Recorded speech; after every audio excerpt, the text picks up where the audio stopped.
ikaze kuri mwese. Iyi ni Waka Waka podcast, nizere ko mukomeje kugira ibihe byiza. Uyu munsi rero tugiye kuganira ku gakino kabaye inshoberamahanga. Abasesenguzi barasesengura birabacanga. Uyu ni Yevgeny Prigozhin na Vladimir Putin. Abangaba bikaba bigaragara ko bahuye. Ese bahuye ryari, baganiriye ibiki? Ibyo byose tugiye kubirebera hamwe muri iyi podcast.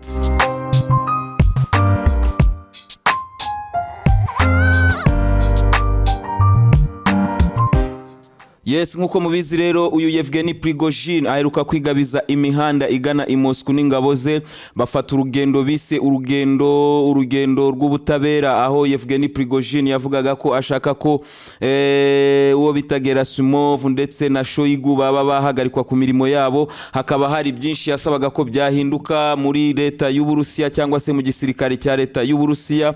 Ibingibi rero amahanga akaba yarabibonyemo intege nke za Vladimir Putin. Amahanga abibonamo nka kudeta yari iri gutegurwa n'abantu bashakaga gukuraho Vladimir Putin.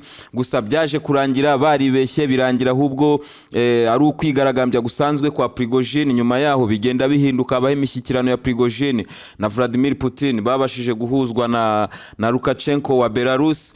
Ahangaha rero iyo myigaragambyo ikaba yaramaze amasaha 28 gusa. Izi ngabo za Yevgeny Prigozhin zigahita zisubizwa mu bigo. Byaravugwaga rero ko uyu nguyu Yevgeny Prigozhin yagannye Belarus, ndetse herekanwa na video nyinshi n'amafoto y'ibigo byari byiteguye kwakira abarwanyi ba Yevgeny Prigozhin. Ariko rero ntabwo bigeze bahagera, ibigo byabaga biri empty. Ukubona ko ibigo birubatse yego, ariko nta musirikari ubirimo. Bigatera kwibaza benshi bati ese Wagner Group irihe? Ese Yevgeny Prigozhin arihe? Yevgeny Prigozhin uyu nguyu tukaba twarakomeje kuvuga ko ashobora kuba ari muri Belarus, aho yahawe ubuhungiro kugira ngo yabashe kuva mu Burusiya atongera gutera indi myigaragambyo. Uyu Yevgeny Prigozhin rero bigaragara ko ashobora kuba atarageze na Belarus, kuko yagaragaye muri St Petersburg, agaragara i Moscow. None umuvugizi wa leta y'Uburusiya bita Peskov akaba yatangaje ko ku itariki 29 z'ukwezi gushize Yevgeny Prigozhin yahuye na Vladimir Putin, mu rwego rw'uko uwo munsi perezida wa Federasiyo y'Uburusiya Vladimir Putin yari yahuye n'abakamandazi ba gisirikari, ahura n'abakamandazi b'imitwe yigenga yose irimo kurwanira muri Ukraine. Barahura rero bagirana ibiganiro, bamuha ripoti, bamubwira ibyakozwe uko byakozwe, ababigizemo uruhare. Mbese murabyumva namwe ibyo biganiro. Naha ngaha ibyo wavuga byose nibyo wabura gutekereza, kuko ntituzi ibyabereyemo, kuko na Peskov yavuze ko ibyahabereye ari ibanga bitazwi. Gusa Vladimir Putin yahuye n'abayobozi bose ba gisirikari, ahura n'abayobozi bose bahagarariye imitwe yigenga y'Abarusiya irimo kurwanira muri Ukraine, harimo n'uyu nguyu Yevgeny Prigozhin. Uyu Yevgeny Prigozhin rero bikaba bivugwa ko ashobora kuba yaragaragaje impungenge ziwe azigaragariza Vladimir Putin, kandi aba bakamandazi bose bitabiye iyi nama bakaba baragaragaje icyo wakwita loyauté cyangwa se loyalty ku buyobozi bw'Uburusiya. Ibingibi rero ni byabashije kujya hanze, aho kamandazi b'iyi mitwe yigenga, kamandazi b'igisirikari bose bashyigikiye umuyobozi wabo Vladimir Putin. Ibi rero bikaba bikomeze gusobera amahanga, bakaba bari kwibaza bati ibi ni ibiki biri kuba mu Burusiya, kuko abasesenguzi noneho bavuze ko ubu bagomba kwitonda bakareka kugira icyo basesengura, kuko ibiri kuba biri kubacanga, biri kubarenga mu mutwe. Muri Burusiya rero hamaze iminsi herekanwa imitungo ya Yevgeny Prigozhin, herekanwa amazu ye meza, herekanwa amapasiporo atandukanye arimo amazina atandukanye ya Yevgeny Prigozhin, berekana amafaranga menshi yagiye asangwa muri izi nzu ze, berekanye ibintu byinshi cyane bya Yevgeny Prigozhin. Ariko ari ayo mafaranga ari n'ibyo byose, nizo zahabu basanze mu mazu ye, byose yarabisubijwe. Ibi byose bikaba byakomeje gucanga amahanga, kuko bumvaga ko Yevgeny Prigozhin ibi byose leta y'Uburusiya iri kubigaragaza kugira ngo imuce amazi, yereka Abarusiya ko n'ubundi ari umuntu uri aho ngaho w'ibandi. Gusa bikomeje kugaragara ko ibiko batekereje ibintu Abarusiya nabo baba bakora ibindi bitandukanye nabyo, kuko Yevgeny Prigozhin yashubijwe ibye byose uko byakabaye. akanahura n'umuyobozi mukuru w'igihugu. Ubu rero abantu bari kwibaza ngo niki kigiye gukurikiraho kuri Wagner Group, niki kigiye gukurikiraho kuri Wagner Group, igiye kujya hehe? Ese Wagner Group irasubira ku mirongo y'urugamba? Ese Wagner Group bagiye kuruhuka nyuma yuko Yevgeny Prigozhin ahuye na Vladimir Putin? Mu by'ukuri ntiwamenya ngo inshingano za Wagner Group zigiye kuba izihe, aho aba barwanyi bibereye mu bigo byabo batigeze bataha cyangwa se ngo bajye i Belarus nk'uko byari byavuzwe. Ubu rero amahanga akomeje kwibaza ikigiye gukurikiraho kuri uyu mutwe wa Yevgeny Prigozhin. Natwe tuzakomeza dukurikire. Iyi ni Waka Waka podcast. Hanyuma kuri izo nama zabaye, kuri iyo nama yabaye, abakuru ba gisirikari b'Abarusiya bavugwaga mu kibazo cya Yevgeny Prigozhin, aba bose bitabiriye iyi nama kandi hagaragaye na video aba bose bari muri operasiyo zabo za gisirikari. Yaba Shoigu yagaragaye asura commanders bari mu rugamba hariya muri Ukraine, agera kuri front line aho bamuhaye report bamubwira uko bimeze, nawe atanga amabwiriza.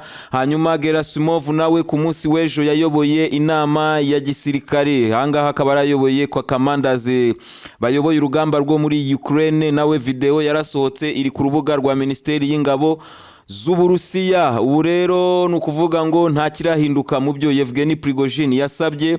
Abo yarwanyaga bose baracyari mu nshingano zabo. Umuntu tutarabasha kubona kugeza uyu munsi ni inshuti ya Yevgeny Prigozhin bita Solvekin. General Solvekin aheruka kugaragara ku munsi w'imyigaragambyo ya Yevgeny Prigozhin. Kuva icyo gihe ntabwo aragaragara, ariko n'ubundi commanders sinzi impamvu abanyaburayi bamushaka kubabona. Commanders ubundi baba bari ku rugamba, ntabwo ari abantu bahora kuri kamera. Ngiye nizeye ko Solvekin ari mu nshingano ze muri Ukraine aho akomeje urugamba. Uru rugamba rero rwo muri Ukraine narwo rukaba rutari kurenga aho ruri. Bikaba ibi byose ari ibintu byiza ku Barusiya kuko ari NATO ntigiye kohereza ingabo zayo muri Ukraine. NATO ntabwo yiteguye kuba yakwinjiza Ukraine muri NATO. Ibi byose biri mu nyungu z'Abarusiya kuko nkuko twabivuze mu kiganiro cyabanje, impeshyi igiye gushira, iyi contre-offensive nta na kimwe igezeho. Ukaba wakwibaza uti abanya-Ukraine bateguwe kujya muri contre-offensive, intwaro zatanzwe kuza gufasha abanya-Ukraine muri contre-offensive, byamaze iki? Ntacyo. Uyu munsi abanyamerika batanze cluster bomb, abanyamerika batanze cluster bomb muri Ukraine. Iki nicyo bashoboye gukora. Iyi ni bombe y'umwanda nkuko twabivuze mu kiganiro cyabanje. Ni bombe iturika ikanyanyagiza udusasu twinshi duturikamo dukeya, utundi tukazaturikana abantu mu gihe kirekire. Yes rero ahangaha muri Ukraine tukaba dutegereje kureba niki kizava mu nama ya NATO. Ku munsi w'ejo tuzabiganiraho. Iyi NATO ikomeje ku expandinga, ubu noneho akaba havugwa ko ishobora kuba iri kugera no muri Aziya. Ibi byose tuzabigarukaho, turebe niki NATO yiteguye gukorera Ukraine, niki NATO yiteguye gufasha Zelensky. Gusa icyo nababwira nuko inkunga NATO itanga muri Ukraine ni inkunga zo kurwanya Uburusiya, ntabwo ari inkunga zo gufasha Ukraine. Ibyo ni ibintu bitandukanye. Iyo biba ari inkunga zo gufasha Ukraine byari kuzageraho n'abanyamerika bohereza ingabo zabo, ariko kuba ari inkunga zo kurwanya Umurusiya, igihe cyose umunyamerika azabona inyungu ze ziri mu kaga, uru rugamba azaruvamo. Abanya-Ukraine birukanke inyuma y'indege nkuko twabibonye muri Afghanistan. Yes, iyi ni Waka Waka podcast rero. Nkuko tumaze kubibona Yevgeny Prigozhin arahari, nkuko tumaze kubibona muri Ministeri y'Ingabo z'Uburusiya nta kirahinduka, buri wese agumye mu nshingano ze. Kugeza ubu ngubu rero aka gacango turakomeza tugakurikirane turebe niki kijya mbere. Nkaba mbashimira. Uyu ni Rafiki kuri Waka Waka podcast. Mumpe comment zanyu, tuzajya dukomeza tuziganiraho. Mwese ndabashimiye, nizere ko mukomeje kugubwa neza. Imana ibahe umugisha. Reka dusezere nk'ibisanzwe mu njyana ya podcast nk'ibisanzwe.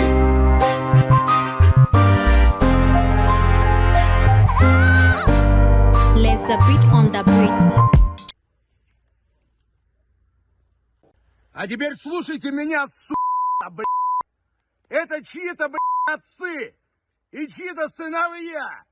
И те, которые не дают нам боеприпасы, будут в аду жрать их потроха, У нас нехватка боеприпасов 70%.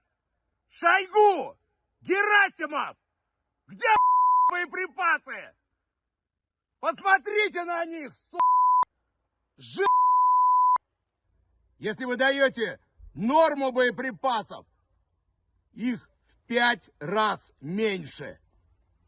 Они пришли сюда добровольцами и умирают за то, чтобы вы жировали в своих кабинетах с красным деревом. Учтите!